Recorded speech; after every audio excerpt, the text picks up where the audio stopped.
Obrigada. Bom dia. Primeiramente, agradecer o convite, né? Eu acho que é muito bom encontrar espaços em que a gente possa falar sobre vida, que a gente possa falar sobre emoções, que a gente possa falar sobre dificuldades. Porque eu não sei vocês, mas eu me sinto mais acolhida em saber que eu tenho minhas dificuldades, o outro também tem. Às vezes não são as mesmas, mas de alguma forma a gente pode se ajudar e a gente pode ser acolhimento um para os outros. Falando um pouquinho sobre DBT, que hoje eu vou falar sobre a questão do suicídio, amanhã vai vir a minha colega a falar sobre regulação emocional e a gente vai usar muitos conceitos, muitas visões através da DBT. A DBT é a sigla em inglês de Terapia Comportamental Dialética. Ela foi desenvolvida lá no final dos anos 70, década de 80, por uma americana, que é psicóloga, que trabalhava com terapia cognitivo-comportamental, e aí ela começou a perceber que alguns casos de alguns pacientes específicos eram cíclicos. Havia uma melhora e de repente havia um retrocesso de sintomas, de comportamentos, e a TCC acabava não ajudando, não evoluindo. E aí ela foi desenvolvendo toda uma teoria que pudesse ajudar a essas pessoas de uma forma um pouco mais abrangente. Ela conseguiu, junto ao governo americano, financiamento para suas pesquisas, porque era muito grande o número de internações por conta de tentativas de suicídio e comportamentos autolesivos. E aí ela veio desenvolver a teoria biosocial, que considera que para a desregulação emocional existir, eu preciso que haja uma questão biológica, onde a minha genética, a minha composição me deixa mais vulnerável emocionalmente. Eu preciso estar dentro de um contexto, dentro de um ambiente que acabe por não reconhecer e não validar as minhas emoções e as minhas competências. E eu também preciso a questão das habilidades, ter ou não ter habilidades para lidar com as situações que acontecem. Então ela desenvolveu toda essa teoria para que a gente tivesse todo um modo de tratamento para lidar com pessoas que têm desregulação emocional intensa, severa, que são pessoas que normalmente apresentam ideação suicida, comportamentos suicidas, comportamentos autolesivos, que sofrem intensamente. Hoje, né, no ano de 2019, a gente conseguiu perceber que pessoas com ansiedade severa, depressão severa, que não têm esses comportamentos de risco, também se beneficiam dessa abordagem. Por quê? A gente aprende a lidar com as emoções, a gente aprende que as emoções fazem parte da nossa vida, que eu ir para a terapia para falar sobre isso não vai desligar uma chavezinha. As emoções não vão deixar de existir porque elas fazem parte da nossa composição biológica e elas são importantes, porque elas são sinais de que alguma coisa está acontecendo. A gente aprende a lidar com os nossos pensamentos, que vêm em alguns momentos de tipo, eu não vou dar conta, eu não sou capaz, e isso vai gerando emoções. E a gente vai aprendendo a lidar com tudo isso. Então, a DBT surgiu para que a gente se destinasse à população de risco, mas todo mundo acaba se beneficiando. Amanhã vocês vão ver um pouco mais sobre isso, sobre regulação emocional, sobre as propostas da DBT para a gente lidar com as emoções e os pensamentos. Mas, voltando para o nosso tema de hoje, o Setembro Amarelo, de onde surgiu, né? No dia 10 de setembro, que é o dia realmente da Mundial de Prevenção ao Suicídio, é por conta da história do Mike, que ele tinha um Mustang amarelo, ao qual era o grande xodó dele.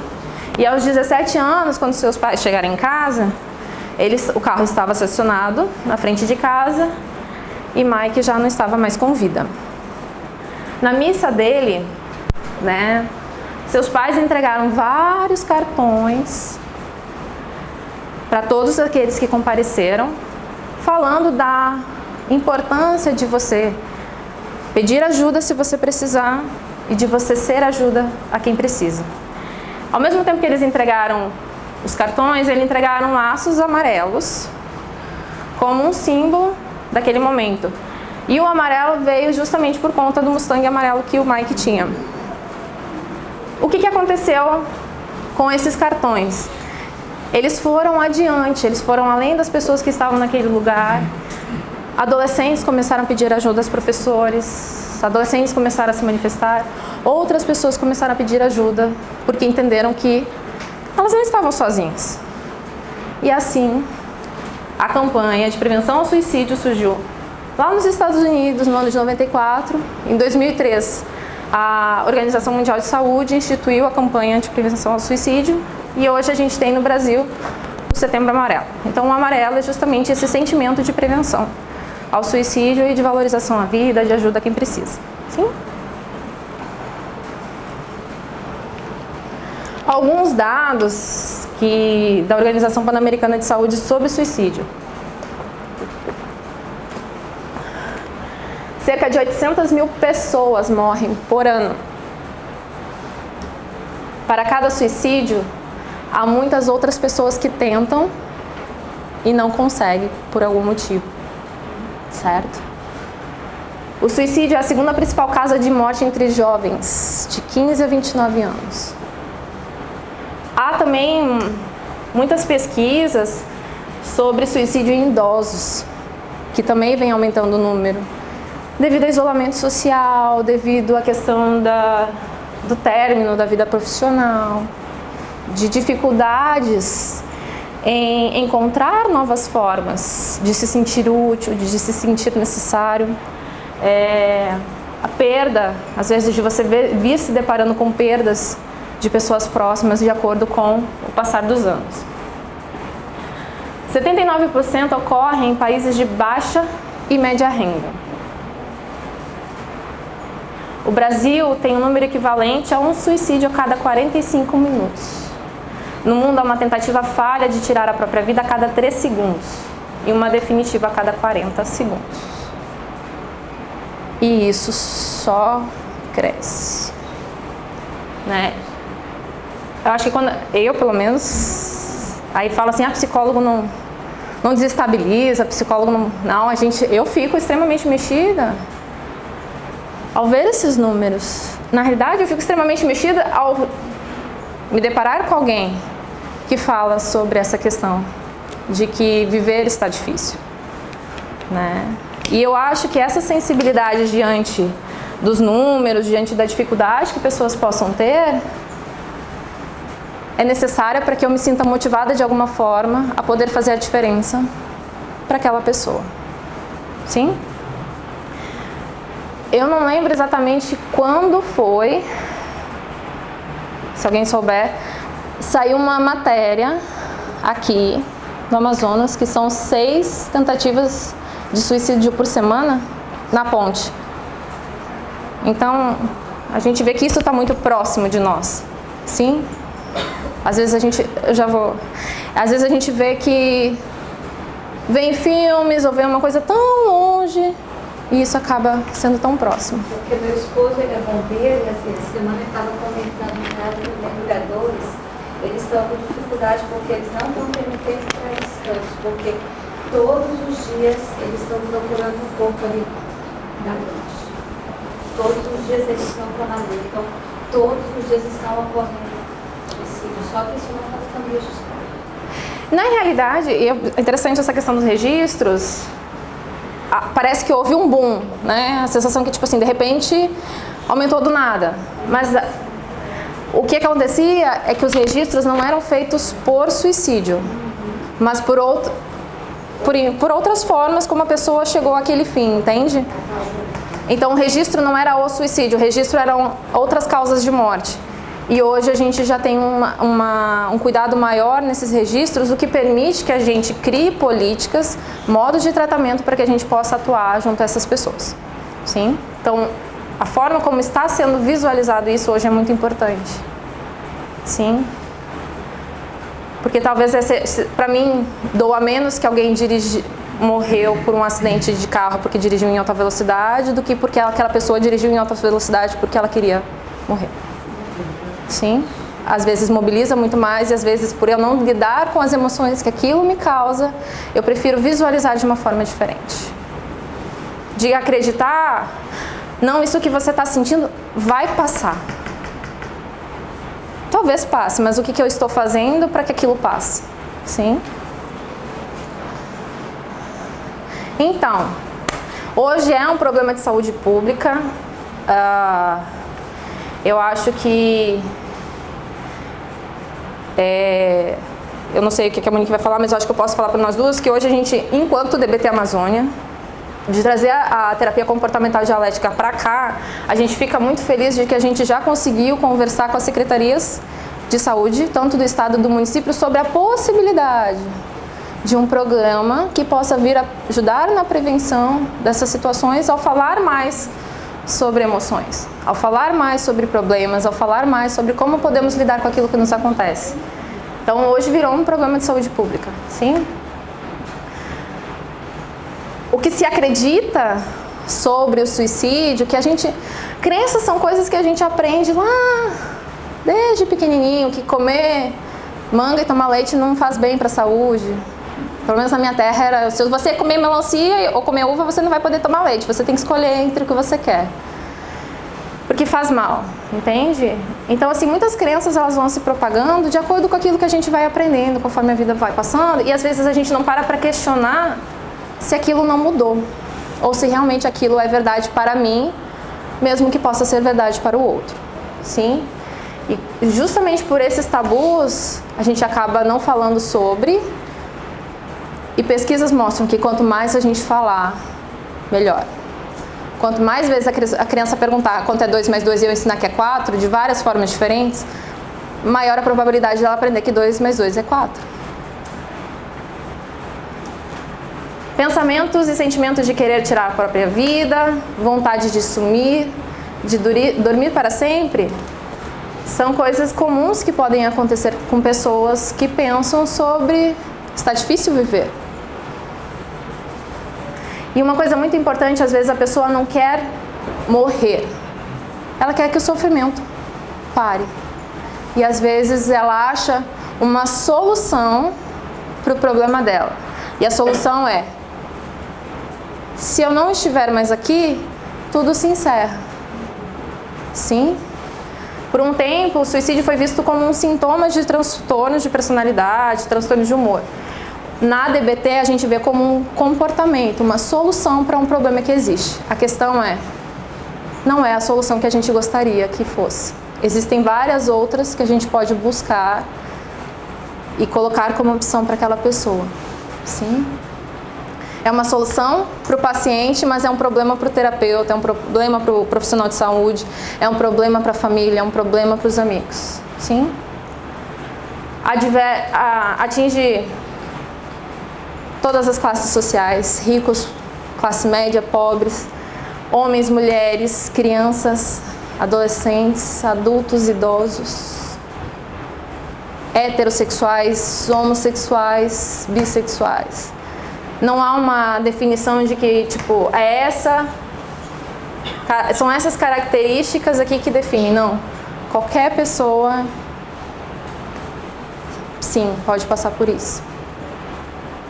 A gente tem a questão da tentativa de suicídio, a gente tem a questão de ideação suicida, ideação passiva, de eu realmente tentar e fazer, de eu pensar de como seria, como que eu posso planejar, como eu posso imaginar a solução dos meus problemas caso eu não esteja mais aqui, e a ideação de que, tipo assim, eu gostaria só que algo acontecesse comigo e fosse o fim. Sim? Não existe nenhum instrumento que diga quem irá morrer por suicídio. Aí a gente tem a questão dos fatores de risco e os fatores protetivos. Então, a gente precisa investir muito em fatores protetivos. É isso que vai fazer a grande diferença na diminuição dos números. É a gente entender o que são fatores de risco para a gente poder investir em fatores protetivos.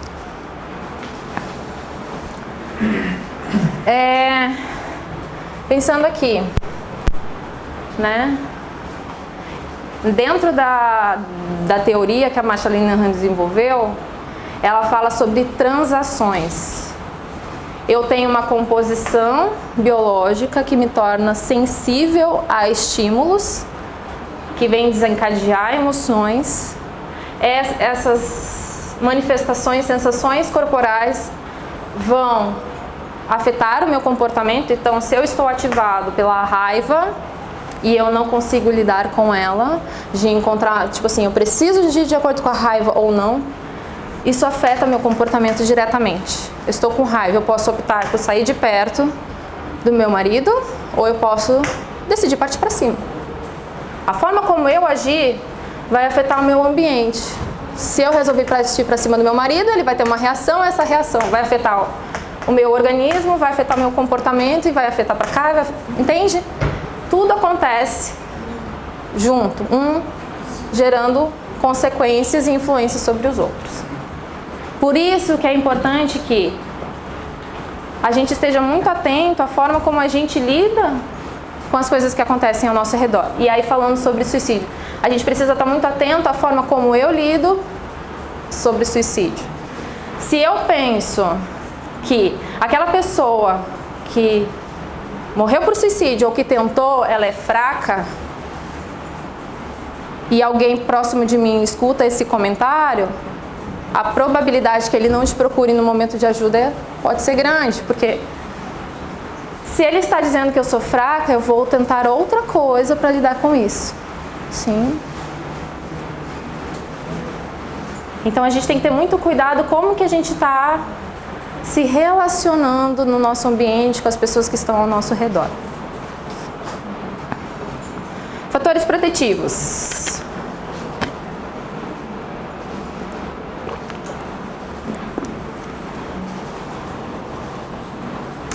Esperança para o futuro.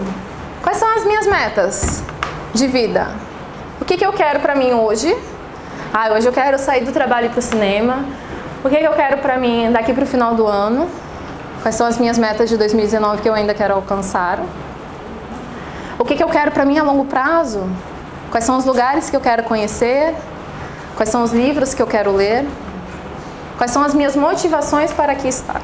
Isso são fatores protetivos. Né? O apego à vida, responsabilidade com outras pessoas ou outros animais de estimação são fatores protetivos. Não, mas não vai ter ninguém para cuidar do meu cachorro. São fatores protetivos. Sim? Boa relação com o terapeuta, com prestadores de serviços. Profissionais de saúde acabam sendo referências para algumas pessoas que não têm vínculo de qualidade com pessoas da família. Então, às vezes, ela tem uma outra pessoa. Sim? Crenças espirituais, medo. O meu medo sobre o que vai acontecer depois pode ser um grande fator protetivo, porque, tipo, aqui não tá tão bom, mas eu não sei se lá vai ser melhor. Aí vem as crenças religiosas do que acontece com pessoas que acabam morrendo por suicídio, elas acabam ficando por aqui. Sim? Então, são todos fatores protetivos. A gente precisa saber muito bem quais são os nossos. E a gente precisa saber muito bem daquelas pessoas que são próximas, daquelas pessoas que são queridas. Mitos e verdades. Reconhecer sinais de alerta. Pessoas com humor muito deprimido, pessoas com alterações de humor intensas, pessoas que começam a se isolar. Não quer dizer que aquela pessoa está planejando, mas talvez se ela está apresentando dificuldades, não custa nada eu perguntar se está tudo bem. Nem todas as pessoas que morrem por suicídio dão sinais. Mas nunca deu sinal. Não, às vezes tem realmente pessoas que não dão sinal nenhum e acabam ainda fazendo, sim? O suicídio não pode ser prevenido. Quanto mais a gente falar sobre isso, quanto mais acolhimento a gente for, quanto mais a gente falar que realmente a vida pode ser difícil, muitas vezes, e que a gente aqui é um abraço, é uma palavra, é algo para ajudar, que há profissionais para ajudar, que há órgãos públicos para ajudar, a gente pode aumentar o nível de prevenção. A expressão do desejo suicida nunca deve ser interpretado como ameaça ou chantagem. Até no próprio desenvolvimento da terapia comportamental dialética existe essa questão da manipulação. Tá só querendo chamar a atenção, ok? E aí a gente vem para uma questão de que eu falo assim, eu não tô bem, ninguém me escuta. Eu tô me sentindo um pouco triste, ninguém me escuta. Ei, tô precisando de ajuda. A pessoa vai aumentando o nível de solicitação, de que ela está precisando de ajuda, ela vai aumentando o nível até ela conseguir alguma forma de que alguém veja. E não necessariamente ela está tentando pedir ajuda. Ela não está chantageando. Talvez porque ela aprendeu que se ela, por exemplo, casos de adolescentes, de todas as formas que acontecem, meus pais não percebem nada que eu faço.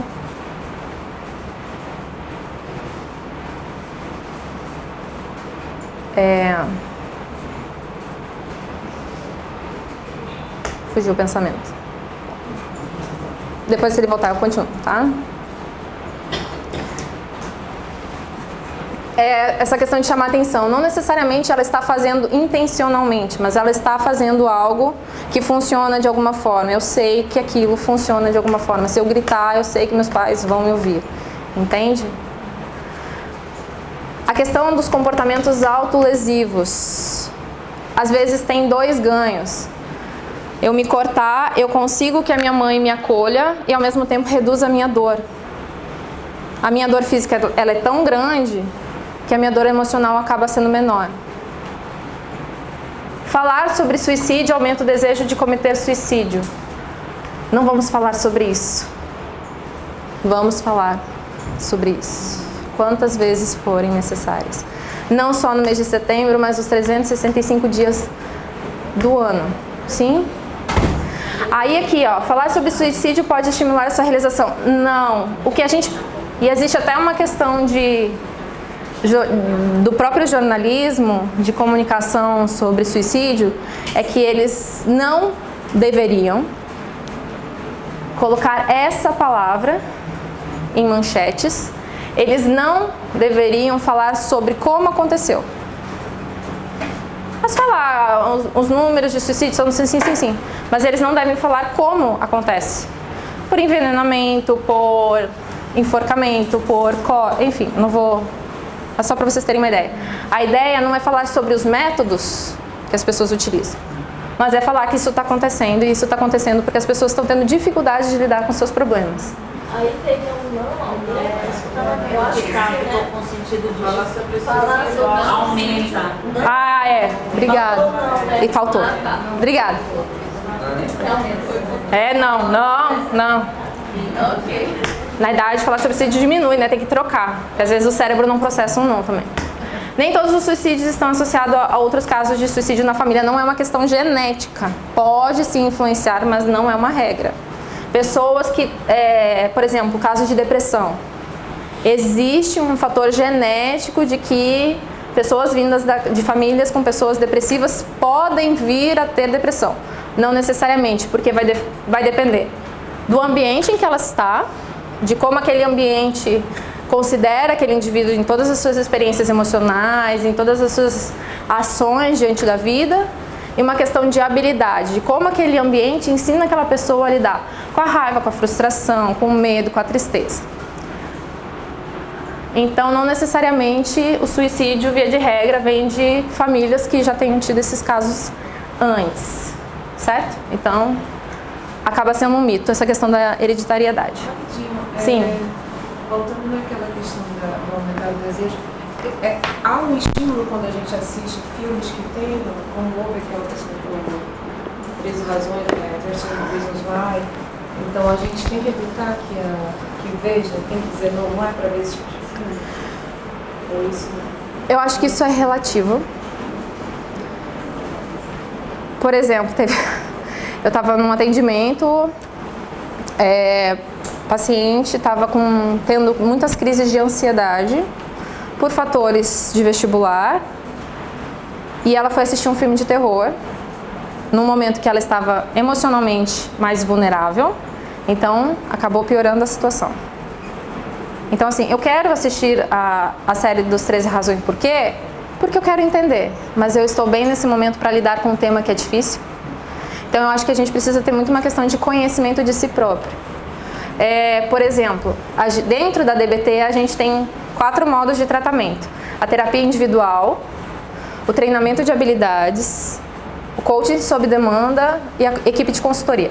A equipe de consultoria é uma comunidade de terapeutas que cuida de uma comunidade de pacientes, onde a gente se reúne e pergunta assim, meu paciente está apresentando uma dificuldade X, o que eu, enquanto terapeuta dele, posso fazer para ajudá-lo? Sim? No coaching sob demanda é quando a gente ajuda pacientes a generalizar habilidades aprendidas tanto na terapia individual quanto no treino de habilidades para situações de crises emocionais e para que eles estejam sempre mais atentos às suas metas. Sim? Treinamento de habilidades, aqui que eu queria chegar.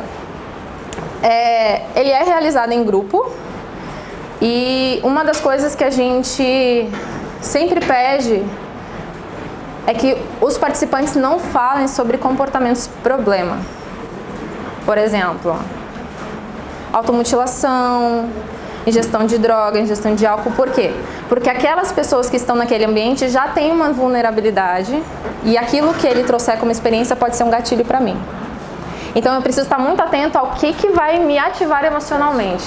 Então assim, não, eu quero saber mais sobre suicídio, eu quero saber mais como funciona, eu quero saber como a série está abordando isso e eu acho que isso vai me ajudar enquanto pessoa e ajudar outras pessoas.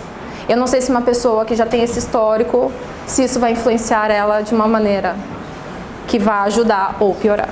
Então acho que é muito uma questão de conhecimento das minhas vulnerabilidades. Responde?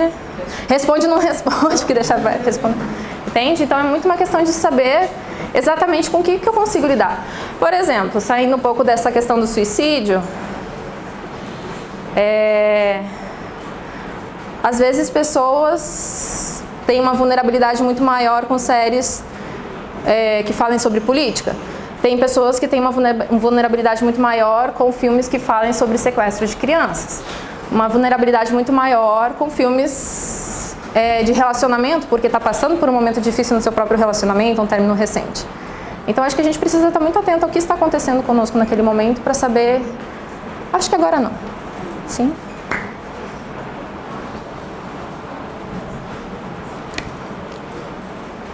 Sinais de alerta. O que a gente precisa ficar atento? A nós e a outra pessoa. Preocupação com a sua própria morte, falta de esperança de tipo, nada dá certo, nunca vai dar certo, eu quero desaparecer, eu vou deixar você em paz, eu queria poder dormir e nunca mais acordar, é inútil fazer qualquer coisa, nada vai mudar. Pessoas que se isolam, alguns estressores, né, que causam vulnerabilidade, perda de emprego, problemas financeiros. Não é à toa que na crise da Bolsa de Nova York teve um alto número de suicídios por conta que as pessoas se viram sem chão, sem rumo naquele momento. Sim? Problemas de relacionamento, violência, abuso moral, abuso sexual, vários fatores. O que não fazer? Nós fomos desenvolvidos com um pensamento crítico, isso faz parte da nossa natureza, avaliar tudo aquilo que a gente vê. Mas o que para mim faz um sentido, talvez para outra pessoa não faça. O que para mim é muito simples, para outra pessoa não é. Eu tenho uma facilidade tremenda com matemática. A Monique não tem. E eu posso falar isso porque eu já fiz piada em relação a isso, brincando com ela. Mas de tipo assim, ela tem uma habilidade e uma criatividade para algumas coisas, enquanto eu tenho habilidade para matemática. Se eu achar que todo mundo tem que ser bom em matemática, todo mundo que tirava 5 na escola, você é muito burro.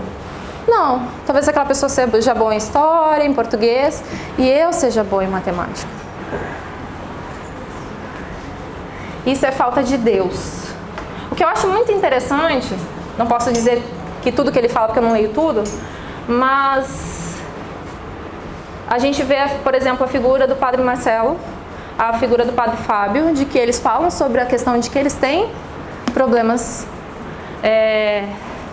Eu sei que o Padre Fábio ele tem síndrome do pânico e o outro, não, acho que era depressão. Então, assim, isso faz a gente olhar assim, talvez não seja falta de Deus. Talvez seja uma condição genética.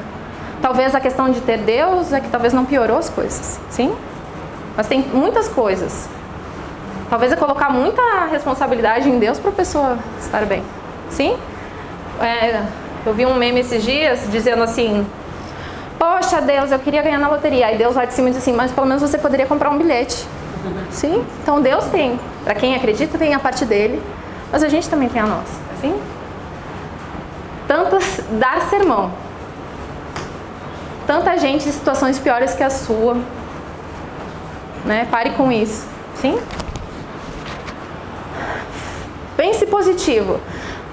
Quem aqui passou por uma situação em que estava nervoso e alguém disse assim, fica calmo. Para de chorar, né? Não chora, não chora. Tipo, parece que chora mais ainda. É difícil. E o que a gente poderia usar aqui como opção de, tipo, pense positivo? E aí a gente vem falar de validação, que é um conceito trazido pela DBT, de tipo assim, nossa, eu tô vendo que isso está sendo muito difícil para você. Às vezes a gente não sabe o que dizer. A gente em consulta, a gente às vezes também não sabe o que dizer. A gente tipo assim, eu tô vendo que isso é difícil para você. Às vezes eu não preciso falar, às vezes eu posso abraçar, eu posso pegar na mão. Né? Muito já aconteceu de eu sair da minha cadeira, sentar do lado do paciente e abraçar e dizer assim, pode chorar. Pode chorar. De eu chorar junto também, porque às vezes a gente pensa que para ajudar a gente tem que estar forte, né? E chorar não é sinal de fraqueza. Todo mundo tem canal lacrimal, então as lágrimas fazem parte do nosso sistema. Então assim, mas a gente não fala pense positivo porque a gente quer piorar a situação. Mas a gente fala porque a gente quer ajudar de alguma forma. Mas que outras formas a gente pode usar para ajudar? Tipo, ei, eu tô aqui com você. Vamos encontrar uma solução. Vamos tentar fazer algo para melhorar. Sim? Doutora, os fatores externos podem piorar muito a situação dessas pessoas. Sim. Mas essas pessoas precisam de tratamento. Sim. Né? Psiquiátrico e psicológico. Uhum. De forma conjunta. Como detectar? Porque o que a gente percebe, por exemplo, aqui dentro da nossa instituição mesmo, tem pessoas que visivelmente são pessoas que precisam de um tratamento. Sim. Mas elas terminam sendo discriminadas ao invés de serem ajudadas, né? Ah, é a louca, tudo que vem dela não pode dar certo, enfim, a gente vê que termina aquela pessoa sofrendo uma pressão psicológica muito intensa, né? Porque é tida como fraca, como louca, às vezes como incompetente, Sim. porque não se adequa às regras, né? E quando se fala em aumentar o número e valorizar o número de psicólogos, de psiquiatras, eu acho que tem que ter em toda instituição pelo menos um psiquiatra. Sim. Né? E isso não é feito. Assistentes sociais, né? Porque junto com o tratamento dessa pessoa é necessário também todo um amparo psicológico familiar para aprender a lidar com aquela dificuldade, né? Justamente para não acontecer esse tipo de coisa, os fatores externos piorar. Sim. Eu coordeno um programa do Ministério Público chamado Recomeçar, que é voltado para o atendimento de pessoas em situação de vulnerabilidade.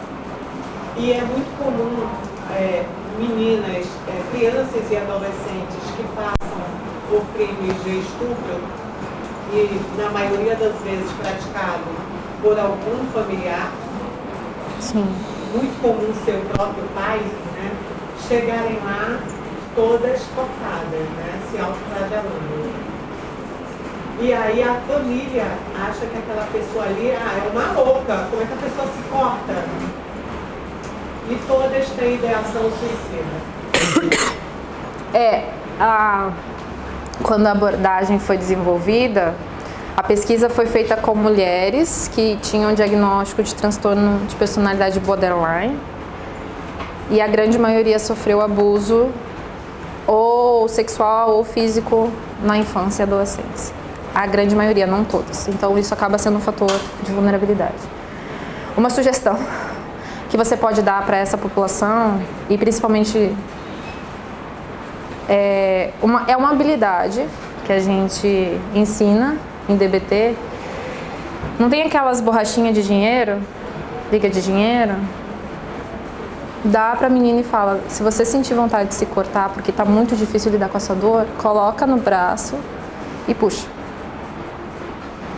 Vai doer muito. Dói. A minha pele tem muita sensibilidade a muita coisa, então tipo assim, logo eu fico vermelha. Vai doer como dói se cortar, mas você não vai se machucar a longo prazo. Sim? É algo simples, mas que pode ser uma coisinha que pode ajudar elas. Não vai resolver o problema da vida delas, mas talvez ajude elas a lidar com esse comportamento problema. Sobre a questão de acompanhamento, né? Eu acho que, não é porque eu sou psicóloga, mas eu acho que todo mundo deveria fazer terapia. Porque todo mundo passa por situações difíceis, né? Infelizmente, hoje, na nossa rede pública, a gente está tendo uma dificuldade em relação aos CAPSs, que a gente deveria ter uma quantidade X de CAPS para atender uma certa quantidade de população. Em relação ao número de psiquiatras, o problema está maior, porque não há profissionais suficientes para atender a população inteira. E a cada 100 mil habitantes deveria ter um CAPS. Nós temos o quê? 4 aqui? 3? É 3 ou 4. E não funciona. O Recomeçar conta com a ajuda gratuita, né, do Dr. Luiz Henrique. Sim. É uma pessoa que tem um coração gigante. Então, chega esses casos, não dá para ser atendidos só por psicólogos, né? Sim. E essas pessoas têm que ser medicadas para poder equilibrar, para a gente poder fazer o atendimento. E o despegue. Ontem nós tivemos uma roda de conversa lá com ele. Top é a equipe. Nós saímos de lá de 7 da noite, ontem do Recomeçar. E eu estava falando para ele, eu vou conseguir uma sala para você começar a atender aqui dentro. Mas e assim, por exemplo, as faculdades de psicologia, todas elas têm um centro de atendimento. Então, são os finalistas da faculdade que fazem atendimento lá, são supervisionados pelos professores.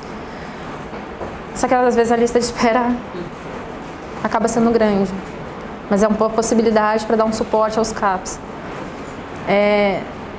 E às vezes é uma questão de você conseguir contato. Por exemplo, tem a questão do Dr. Luiz Henrique, que é psiquiatra. Eu conheço alguns psicólogos que têm consultório particular, mas eles têm vagas sociais. Então, assim, é de criar uma grande rede de apoio de profissionais para que ao máximo a gente consiga atingir pessoas. Se a gente pensar no montante de pessoas que deveriam ser atendidas, a gente acaba ficando angustiado também, porque, tipo, é muita gente. Então, se eu penso que eu tenho que atingir tudo isso aqui, eu, às vezes, acabo adoecendo também, porque é muito. Então, assim, eu tenho que ter noção do todo, mas, às vezes, eu posso começar a olhar aqui daqui, tipo, eu consegui vaga para um. Vamos lá, vamos pro próximo. Eu consegui vaga para mais um. E aí eu percebo que o trabalho também está andando. E isso acaba diminuindo um pouco as minhas angústias, né? Porque quando a gente olha justamente para essas questões, os recursos que nós temos disponíveis, às vezes a gente também acaba ficando vulnerável. Então, se a gente começar a olhar cada um que eu consegui atingir de uma maneira para ajudar, eu fiz a diferença em um. Não tem o filme A Corrente do Bem? Ele era um que ajudou 3. E esses 3 foram e ajudaram mais 3. Então, se eu puder fazer a diferença na vida de um, eu já estou fazendo a diferença no mundo. Sim? Foi a questão do psiquiatra. Falamos que... Respondi todas as suas questões? Sim? Estava pensando se eu tinha deixado alguma para trás. Né? O que fazer? risco de suicídio, ou eu perceber que uma pessoa está mais com o humor um pouco mais deprimido.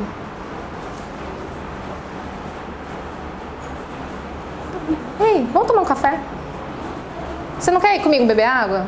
Né? Eu não sei como é que funciona os setores aqui, mas tipo, não sei se tem uma copa, se o café fica dentro da sala, se pode tomar café ou não pode, enfim. Né? Questão do intervalo. Vamos comigo bem ali? Sim?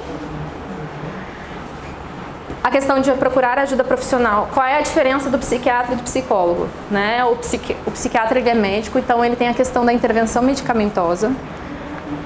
Nem todo mundo que vai ao psicólogo precisa do psiquiatra, mas tem pessoas que, se a gente não trabalhar a fisiologia, a terapia individual não vai funcionar. Porque tipo, aí é muita coisa acontecendo. São muitos pensamentos intrusivos, a questão da alteração de humor é muito intensa, dificuldade para dormir, dificuldade para comer. Então eu preciso entrar com a ajuda do profissional psiquiatra para equilibrar essa parte fisiológica para que a terapia comece também a surtir mais efeitos, sim? E aí eu também não sei como é que funciona a instituição de, tipo, se vocês têm psicólogo e se o psicólogo trabalha na questão de campanhas